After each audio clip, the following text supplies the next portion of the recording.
اعوذ باللہ من الشیطان الرجیم، بسم اللہ الرحمن الرحیم۔ سورہ رحمان حسن عبادت اور حسن طرز کے لحاظ سے قرآن پاک کی زینت ہے۔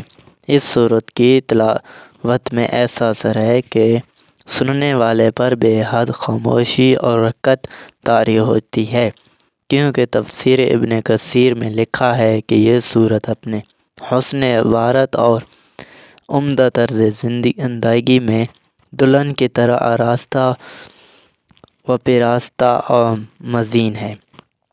جب حضور صلی اللہ علیہ وآلہ وسلم نے صحابہ کرام کے سامنے اس سورت کی تلاوت کی تو صحابہ خاموش رہے۔ اس پر حضور صلی اللہ علیہ وآلہ وسلم نے فرمایا، تم سے اچھے تو جن تھے جب بھی میں ان کے سامنے فَبِأَيِّ آلَاءِ رَبِّكُمَا تُكَذِّبَانِ پڑھتا تو وہ کہتے کہ میں تیری کس نعمت کی ہم ناشکری نہیں کرتے۔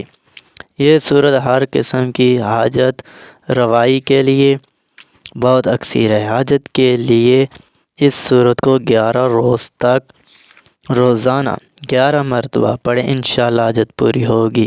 اگر کسی کے گھر میں موذی جانور رہتے ہوں، یعنی سانپ، کنچورے، بچھو وغیرہ، تو اس سورت کو 7 روز تک روزانہ 7 مرتبہ پڑھ کے پانی پر دم کر کے مکان کی دیواروں پر چھڑکیں، انشاءاللہ تعالی موذی جانور وہاں سے ختم ہو جائیں گے۔